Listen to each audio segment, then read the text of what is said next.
Hello, ഇന്ന് ഞാൻ വന്നിരിക്കുന്നത് പേസ്റ്റിൻ്റെ കൂട് വെച്ചിട്ടുള്ള ഒരു അടിപൊളി ക്രാഫ്റ്റ് നിങ്ങളെ കാണിച്ചു തരാൻ വേണ്ടിയിട്ടാണ്. അപ്പോൾ നിങ്ങളെൻ്റെ ചാനൽ ആദ്യമായിട്ടാണ് കാണുന്നതെങ്കിൽ ഒന്ന് സബ്സ്ക്രൈബ് ചെയ്യൂട്ടോ. അതുപോലെ തന്നെ ലൈക്ക് ചെയ്യാനും കമൻറ്റ് ചെയ്യാനും ഷെയർ ചെയ്യാനൊന്നും മറക്കരുത്.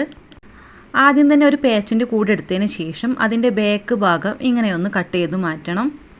ഇനി ഇതിൻ്റെ ഫ്രണ്ട് ഭാഗവും ഇതുപോലെ തന്നെ മുറിച്ചെടുക്കണം. അപ്പോൾ നമുക്ക് ഒന്ന് കയറ്റി മുറിച്ച് കഴിഞ്ഞാൽ കുറച്ചും കൂടെ നീളത്തിൽ കിട്ടുമെങ്കിലും നമ്മൾ കുറച്ചൊന്ന് വിട്ടിട്ടാണ് കേട്ടോ മുറിച്ചെടുക്കുന്നത്. കാരണം എന്താണെന്ന് വെച്ചാൽ ഈ ഒരു ഭാഗം വെച്ചിട്ട് നമുക്ക് അടിപൊളി വേറൊരു ക്രാഫ്റ്റും കൂടെ ചെയ്യാം.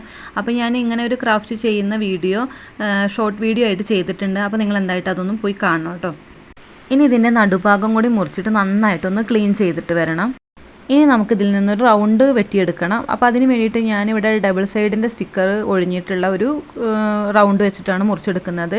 കുപ്പിയുടെ ഒക്കെ അടപ്പ് വെച്ചിട്ടും നിങ്ങൾക്ക് മുറിച്ചെടുക്കാവുന്നതാണ്. അപ്പോൾ ഇങ്ങനെ ഒരു പെൻസിൽ വെച്ചിട്ടങ്ങ് വരയിട്ടതിന് ശേഷം നമുക്കൊന്ന് കത്രിക വെച്ചിട്ടൊന്ന് മുറിച്ചെടുക്കാം കേട്ടോ. ഇപ്പോൾ എൻ്റെ കയ്യിലുള്ള ഈ ഒരു ഷീറ്റിൽ നിന്ന് എനിക്ക് 4 എണ്ണം മുറിച്ചെടുക്കാൻ പറ്റിയിട്ടുണ്ടായിരുന്നു കേട്ടോ. അപ്പോൾ ഞാൻ ആദ്യം മുറിച്ചിട്ടുണ്ടായിരുന്ന ഒരു പേസ്റ്റിൻ്റെ കൂട് വൈറ്റ് കളറായിരുന്നു അതിൻ്റെ ഉൾഭാഗം. അപ്പോൾ ഞാൻ സിൽവർ കളറിലും ഉണ്ടാക്കുന്നുണ്ട്, അതുപോലെ തന്നെ ആ ഒരു വൈറ്റും കൊണ്ട് ഉണ്ടാക്കി കാണിച്ചു തരുന്നുണ്ട് കേട്ടോ. അപ്പോൾ ഏതായാലും കുഴപ്പമില്ല. അപ്പോൾ നമ്മൾ അധികവും സിൽവറിൻ്റെ ഇതാണ് എടുക്കുന്നത്. അപ്പോൾ ഇങ്ങനെ റൗണ്ട് മുറിച്ചെടുത്തതിന് ശേഷം അതിൻ്റെ നടുഭാഗം ഇങ്ങനെ മുറിച്ചിട്ട് നന്നായിട്ടൊന്ന് പ്രസ് ചെയ്ത് കൊടുക്കണം. ഇനി ഒന്നും കൂടെ ഒന്ന് മടക്കിയെടുത്തതിന് ശേഷം നന്നായിട്ടൊന്ന് അമർത്തിയെടുക്കുക. അതുപോലെ തന്നെ ഒരു തവണയും കൂടി നമുക്കിതൊന്ന് മടക്കിയെടുക്കേണ്ടതായിട്ടുണ്ട്. എന്നിട്ട് നന്നായിട്ടൊന്ന് പ്രസ് ചെയ്തതിന് ശേഷം നമുക്കിതൊന്ന് നിവർത്തിയെടുക്കാം. അപ്പോൾ നിവർത്തിയെടുക്കുന്ന സമയത്ത് ഈ ഒരു രീതിയിലാണ് കേട്ടോ നമുക്ക് കിട്ടുക. നിറയെ ലൈനുകളായിട്ട് ഒരേപോലെ ലൈനുകളായിട്ട് കിട്ടും നമുക്ക്. ഇനി നമുക്കിതൊന്ന് കത്രിക എടുത്തിട്ടൊന്ന് മുറിച്ചെടുക്കണം. അപ്പോൾ നമുക്ക് ആ ഒരു നടുഭാഗം കീറിപ്പോവാത്ത രീതിയിൽ വേണം.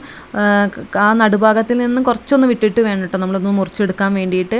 അപ്പോൾ എത്ര ലൈനുകൾ വന്നിട്ടുണ്ടോ അത്രയും ലൈനുകൾ നമ്മളതൊന്ന് മുറിച്ചെടുത്തിട്ടിരിക്കണം. അപ്പോൾ ഈ ഒരു രീതിയിലാണ് നമുക്കിതൊന്ന് കിട്ടുക. ഇനി നമുക്കതൊന്ന് ഇതളുകൾ പോലെ ഒന്ന് സെറ്റ് ചെയ്തെടുക്കണം. അപ്പോൾ അതിന് വേണ്ടിയിട്ട് ഞാനിതാ സെൻട്രൽ ഭാഗത്ത് നിന്ന് സൈഡിലോട്ട് എന്നുള്ള രീതിയിലാണ് മുറിച്ചെടുക്കുന്നത്. അപ്പോൾ ആദ്യത്തെ സൈഡ് വെട്ടി കഴിയുമ്പോൾ ഇങ്ങനെയാണ് കിട്ടുക. ഇനി മറിച്ചിട്ടതിന് ശേഷം ഇപ്പുറത്തെ സൈഡും അതുപോലെ തന്നെ ഒന്ന് മുറിച്ചെടുക്കണം. അപ്പോൾ അങ്ങനെ എല്ലാം മുറിച്ച് കഴിയുമ്പോഴത്തേക്കും നമുക്ക് ഈ ഒരു രീതിയിലാട്ടോ കിട്ടുക. ഇനി വേണ്ടത് എന്താണെന്ന് വെച്ചാൽ ഇത്രയും വലിപ്പമുള്ളൊരു കഷ്ണം എടുത്തതിന് ശേഷം നമുക്ക് ഈ വീഡിയോയിൽ കാണുന്നത് പോലെ ഇങ്ങനെ ഒന്ന് മുറിച്ച് കൊടുക്കണം. അപ്പോൾ ഈ ഒരു രീതിക്ക് കേട്ടോ മുറിച്ചെടുക്കുന്നത്. മുഴുവനായിട്ട് മുറിച്ചെടുക്കരുത്, ഒരു 1/4 ഇഞ്ച് വിട്ടിട്ട് വേണം നമ്മളതൊന്ന് മുറിച്ചെടുക്കാൻ വേണ്ടിയിട്ട്. അപ്പോൾ ഞാൻ അതാ മുഴുവനായിട്ട് അങ്ങനെ മുറിച്ചെടുത്തിട്ടുണ്ട്. ഇനി നമുക്കൊരു ഈർക്കിളിയാണ് വേണ്ടത്. ഇനി ആ നേരത്തെ മുറിച്ച് വെച്ചിട്ടുള്ള ആ ഒരു കഷ്ണത്തിൻ്റെ ഉൾഭാഗത്തേക്ക്, അതായത് ആ സിൽവർ ഭാഗത്താണ് നമ്മൾ പശ തേച്ച് കൊടുക്കേണ്ടത്. അതിന് ശേഷം ആ ഒരു ഈർക്കിളി വെച്ചിട്ടൊന്ന് ചുറ്റി കൊടുക്കാം. അപ്പോൾ വീഡിയോയിൽ കാണുന്ന ആ ഒരു രീതിക്ക് വേണ്ടോ നിങ്ങൾ ചെയ്യാൻ വേണ്ടിയിട്ട്. ഇതങ്ങനെ കേട്ടോ അവസാനം കിട്ടുക. അപ്പം ഇനി നമുക്കിത് സെൻറ്റർ ഭാഗം ഒന്ന് പ്രസ് ചെയ്തിട്ട് ഇങ്ങനെ ഒന്ന് വിടർത്തി കൊടുക്കണം. ഇനി നേരത്തെ തയ്യാറാക്കി വെച്ചിരിക്കുന്ന ആ ഒരു പൂവിൻ്റെ അതെടുത്തതിന് ശേഷം അതിലോട്ട് ഒരു ഇരുമ്പ് കമ്പി ചൂടാക്കിയിട്ട് ഒന്ന് ഓട്ടയുണ്ടാക്കി കൊടുക്കണം. ഇനി ഈർക്കിളി ഈ ഒരു നടുഭാഗത്തിലൂടെ ഒന്ന് ഇട്ട് കൊടുത്തിട്ട് ഒന്ന് പ്രസ് ചെയ്യാം. ഇനി നമുക്ക് ആ ഒരു സെൻറ്റർ ഭാഗത്ത് ഒരു മുത്ത് ഒട്ടിച്ചു കൊടുക്കാം കേട്ടോ. ഇനി നമുക്ക് ഇല ഉണ്ടാക്കിയെടുക്കണം. അപ്പോൾ അതിന് വേണ്ടിയിട്ട് ഞാൻ പേസ്റ്റിൻ്റെ കൂടെ തന്നെയാണ് എടുത്തിരിക്കുന്നത്. അപ്പോൾ ഇങ്ങനെ നടുഭാഗം ഒന്ന് മടക്കിയതിന് ശേഷം ഇങ്ങനെ ഒന്ന് വെട്ടിയെടുക്കണം. അപ്പോൾ അതാ ഇല ഇവിടെ റെഡി ആയിട്ടുണ്ട്.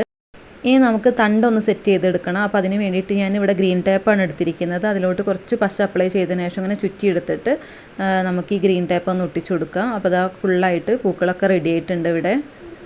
അപ്പോൾ ഞാനിതാ കുറേ പൂക്കൾ ഉണ്ടാക്കി എടുത്തിട്ടുണ്ട്. നമ്മൾ 2 പേസ്റ്റിൻ്റെ കൂട് വെച്ചിട്ടാണ് കേട്ടോ ഇങ്ങനെ എത്രയും പൂക്കൾ ഉണ്ടാക്കിയിട്ടുള്ളത്. അപ്പോൾ അതാ ഇലയും കൂടെ ഞാൻ ഗ്ലൂ ഗണ്ണ് വെച്ചിട്ടൊന്ന് സെറ്റ് ചെയ്ത് കൊടുത്തിട്ടുണ്ട്. ഇനി നമുക്ക് ഇതുപോലുള്ളൊരു റോള് വേണം. ഇതൊരു കാർഡ്ബോർഡിൻ്റെ റോളാണ് കേട്ടോ. അത് ബുക്ക് പൊതിയുന്ന ഒരു കവറില്ലേ അതിൻ്റെ അകത്തുണ്ടാവുന്നതാണ്. ഇനി ഇതിനകത്തേക്ക് ഞാൻ കുറച്ച് പശ തേച്ച് കൊടുക്കുന്നുണ്ട്. അതിന് ശേഷം കുറച്ച് ഗ്ലിറ്റർ പൗഡറാണ് ഇട്ട് കൊടുക്കുന്നത്. നിങ്ങളുടെ കയ്യിൽ സിൽവർ കളർ അക്രിലിക് കളർ ഉണ്ടെങ്കിൽ അത് ചെയ്ത് കൊടുത്താലും മതി. ഇനി ഇതുപോലെ ഒരു കാർഡ്ബോർഡിൻ്റെ റൗണ്ട് വെട്ടിയെടുത്തതിന് ശേഷം അതിലോട്ടും കുറച്ച് പശ തേച്ചിട്ട് ഈ ഒരു ഗ്ലിറ്റർ പൗഡർ അതിലോട്ട് ഇട്ട് കൊടുക്കുന്നുണ്ട്. ഈ ഒരു രീതിക്കാണ് കേട്ടോ വേണ്ടത്. അപ്പോൾ ഇതിൻ്റെ അടിഭാഗം ഒന്നൊരു കാർഡ്ബോർഡ് വെച്ചിട്ടൊന്ന് ഒട്ടിച്ചു കൊടുക്കണം.